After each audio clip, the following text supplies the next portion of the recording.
Bismillahirrahmanirrahim. Assalamualaikum warahmatullahi taala wabarakatuh. Waalaikumsalam warahmatullahi wabarakatuh.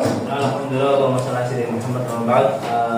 Anak soleh dan soleh, apa kabarnya hari ini? Alhamdulillah, luar biasa. Allah Oke, baik. Alhamdulillah sehat semuanya ya. Yang tidak hadir siapa nak? Aska sama Juno. Kenapa Aska? Karena ada urusan keluarga. Ada urusan keluarga. Terus kalau Juno? Sakit. Sakit. Alhamdulillah. Kita doakan semoga Juno diberikan kesehatan oleh Allah Subhanahu wa taala ya. Oke, baik. Hari ini adalah praktek yang kedua. Jadi yang mulai yang lalu itu adalah siklus pertama praktek ya, mengajar. Kalau yang sekarang ini adalah siklus yang kedua, yang mana harus ada perubahan yang baik dari yang siklus pertama ya. Untuk kali ini Adi akan memberikan materi terkait dengan peristiwa Fathu Mekah dan Haji Wada ya. Kalau yang lalu kita membahas tentang Khulafaur Rasyidin, sahabat Abu Bakar, Umar, Utsman dan Ali. Kalau sekarang kita membahas tentang peristiwa Fathu Mekah dan Haji Wada. Oke, baik. Sebelumnya ada yang sudah tahu apa itu Haji Wada atau Haji apa? Perpisahan. Kalau peristiwa Fathu Mekah itu apa? Pembebasan Kota Mekah. Alhamdulillah. Untuk lebih lanjutnya kita bahas sedikit demi sedikit dari video yang kali ini ya. Kita menuju materi yang pertama, yakni latar belakang Fathu Mekah. Jadi untuk peristiwa Fathu Mekah ini dilatar belakangi. Oke, baik.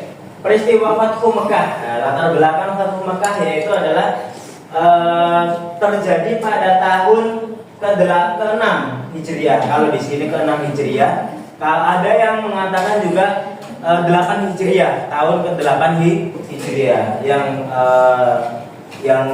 banyak masyhurnya itu adalah tahun ke-8, yaitu tepatnya pada tanggal 20 Ramadan tahun 8 Hijriah. Itu terjadinya Fathu Mekah.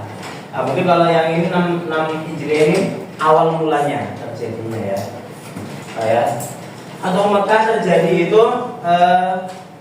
pas waktu Nabi Muhammad SAW dan sahabat-sahabatnya hendak melaksanakan ibadah haji ke Mekah, namun dihadang oleh kaum kafir Quraisy. Dihadang oleh kafir Quraisy, sehingga intinya di situ nggak diizinkan rombongan Rasulullah beserta sahabat itu nggak boleh masuk ke Mekah. Nah, setelah itu Rasulullah pada akhirnya itu berkumpul dengan kafir Quraisy itu. Bagaimana caranya Rasulullah tetap bisa melaksanakan ibadah haji ke Mekah?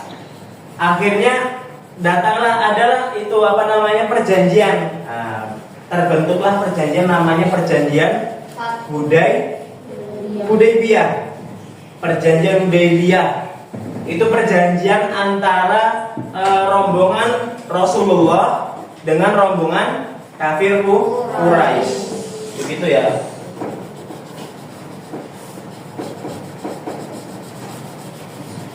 Nah, perjanjiannya itu salah satunya ada ini. Perjanjian isinya perjanjian Hudaybiyah. Ya. Yang pertama, pengikut Nabi Muhammad tidak boleh melakukan umroh tahun ini. Dibolehkan tahun depan dan waktunya tidak lebih dari 3 hari. Umrohnya nggak boleh lebih 3 hari. Jadi rangkaian ibadah umrohnya itu dilakukan pokoknya nggak sampai lebih dari 3 hari. Yang kedua, menghentikan permusuhan atau gencatan senjata selama 10 tahun. Nggak boleh saling menyerang antara kaum kafir Quraisy dan rombongan Rasulullah selama 10 tahun, nggak boleh. Terus yang ketiga, pengikut Nabi Muhammad kembali ke Mekah dipersilakan untuk bergabung dengan kaum Quraisy. Terus yang keempat, menolak kaum kafir Quraisy untuk hendak menjadi pengikut Nabi Muhammad ke Madinah. Jadi kalau misalkan ada kaum Quraisy yang ingin ikut kepada rombongan Rasulullah, itu nggak boleh. Jangan, ya, jangan, nggak boleh dalam perjanjian itu. Terus yang kelima, memberikan kebebasan kepada suku Arab untuk memilih mengikuti Nabi Muhammad atau kaum Quraisy. Jadi nggak boleh kamu harus ikut aku, kamu harus ikut sana dan sebagainya, nggak boleh. Memberikan kebebasan, silahkan mau ikut Nabi Muhammad boleh, mau ikut kafir Quraisy boleh. Tapi setelah itu, ini termasuk dari peristiwa pentingnya terjadinya Fatu Mekah, dibebaskannya kota Mekah. Kenapa? Karena ada penyalahgunaan atau ingkar pada janji Hudaybiyah tersebut. Itu dari Bani Bakar, ya, menyerang daripada kaum bukan dari menyerang di pengikutnya Nabi Muhammad. Begitu ya. Sehingga pas waktu itu Nabi Muhammad, wah ini menyalahi perjanjian ini, ingkar janji. Maka ayo disiapkan 10.000 tentara. 10.000 tentara itu disiapkan oleh Rasulullah, ya, kuat-kuat semuanya ikut untuk menyerang kaum kafir Quraisy. Ternyata alhamdulillah nggak sampai meneteskan darah. Jadi kaum Quraisy itu menyerah, nggak sampai melawan. Ya kalau melawan ya store nyawa begitu ya. Karena apa? Kalah banyak dari rombongannya Rasulullah itu, pasukannya aja itu 10.000. Quraisy ini hanya berapa? Ya kalau misalnya gitu ya pasti jelas kan kalah. Akhirnya disebutlah Fatuh Mekah, dibebaskanlah kota Mekah dari cengkrama kaum Quraisy. Nah setelah itu Nabi Muhammad setelah membebaskan kota Mekah itu Rasulullah itu membersihkan kota Mekah. Jadi pas waktu sebelum Rasulullah berada di situ kan berhala-berhalanya banyak ya. Ada sekitar 360 berhala itu dibersihkan sama Rasulullah.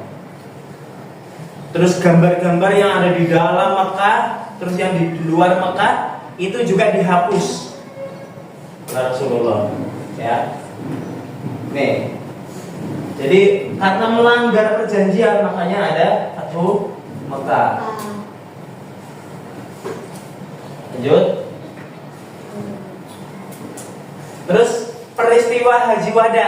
Nah, kita kenal dengan Haji Wada itu kalau misalkan ada yang menyebutkan bahwasanya Haji Wada adalah haji perpisahan atau haji yang dilakukan terakhir kalinya oleh Rasulullah sebelum Rasulullah wafat.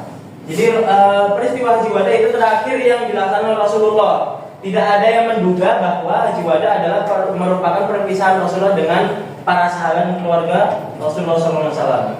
Aku tinggalkan 2 petunjuk untuk kalian, berpegang teguhlah terhadap keduanya, maka kalian akan terhindar dari kesalahan atau ibaratnya tersesat dari kesesatan begitu.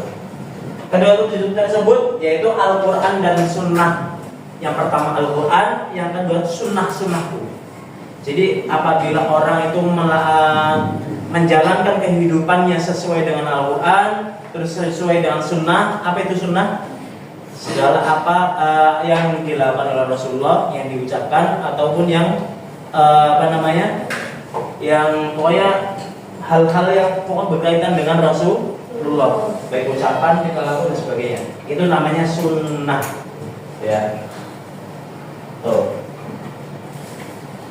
Nah, Haji Wada ini dilakukan pas waktu, kalau yang sekarang ini Haji Wada dilakukan pas waktu jamaah haji mau pulang ke tanah air. Jadi pas waktu mau pulang ke tanah air itu para jamaah haji itu melakukan Haji Wada. Nah setelah Haji Wada dilakukan, nggak boleh pergi ke Ka'bah, menemui Ka'bah lagi nggak boleh. Karena apa? Sudah berpisah dengan Ka'bah, sudah melakukan Haji Wada. Nah Haji Wada itu jadi boleh kemana-mana, misal ziarah ke makam siapa, sahabat siapa, makam siapa, sahabat siapa, atau tokoh ulama besar Sultan Aulia Sayyidina Syekh Abdul Qadir Jilani juga boleh. Mana misalnya kalau banyak duitnya. itu boleh, tapi nggak boleh untuk masuk lagi ke Mekah atau Masjidil Haram. Nilai-nilai terpuji yang bisa dipetik dari peristiwa nih, ada menempati janji Allah. Menempati janji Allah, Allah dan Rasul menyuruh kita agar menempati janji, nggak boleh saling merugikan. Yang kedua, menebar kasih sayang. Jadi Islam itu kita mempelajari tentang ada 3 persaudaraan, jenis persaudaraan. Ada persaudaraan antar Islam, umat Islam. Jadi Indonesia dan umat Islam yang ada di Arab itu bersaudara. Yang ada di sana, pokoknya sesama Islam itu bersaudara. Itu ukhuwah Islamiyah. Ada ukhuwah watoniyah. Kalau watoniyah nih, waton itu adalah tanah air, berarti saudara setanah air. Mau agamanya Buddha, Hindu, Islam, Katolik, Kristen dan sebagainya, itu bersaudara selama masih satu Indonesia atau satu tanah air. Terus yang ketiga ada ukhuwah insaniyah. Insaniyah itu persaudaraan sesama manusia. Kita bersaudara dengan orang negro misalnya, atau orang mana? Irak. Kalau mungkin ya pokoknya walaupun mana tuh Israel. Kalau sesama manusia, kalau selama dia itu enggak memusuhi kita nggak memusuhi mereka, ya kita bersaudara. Dalam tanda kutip adalah persaudaraan sesama manusia. Nah itulah ya. Terus yang ketiga, sikap rendah hati, tawadu. Walaupun kita sehebat apapun itu, pinternya kayak apa, karena kita memiliki ilmu maka kita harus tawadu. Tawadu itu rendah hati. Beda ya rendah hati sama rendah diri. Rendah hati. Rendah hati itu kita tawadu. Pokoknya menganggap orang itu lebih tinggi, nggak boleh menganggap orang lain lebih rendah. Ya. Nah, itu nilai terpuji yang dapat dipetik dari peristiwa Fathu Mekah dan Haji Wada. Oke, bisa ditanyakan atau yang tidak dipahami? Sudah paham semua? Oke, baik, kalau begitu Abi akan membagikan selembaran. Kalian bisa kerjakan LKPD-nya ya. Ini untuk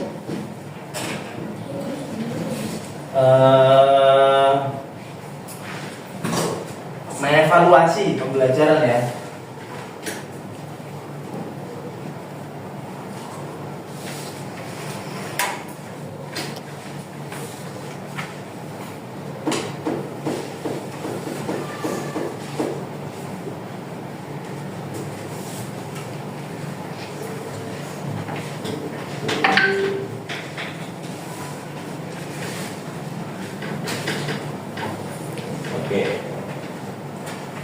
Bisa kalian kerjakan.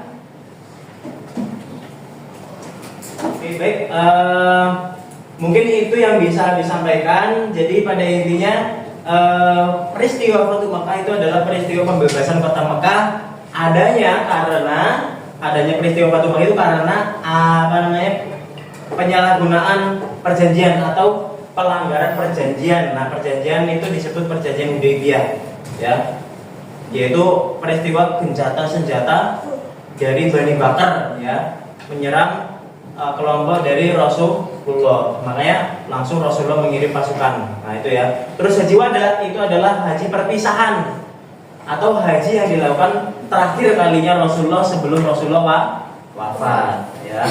Nah itu sampai sekarang dijadikan sebagai syariat ketika kita nantinya pergi ke haji ke Baitullah. Ketika kita mau pulang ke tanah air, kita melaksanakan yang namanya haji wada, haji perpisahan kepada Ka'bah. Nah, mungkin itu yang bisa disampaikan. Kurang lebihnya dimohon maaf yang sebesar-besarnya. Akhirnya, wassalamualaikum warahmatullahi wabarakatuh.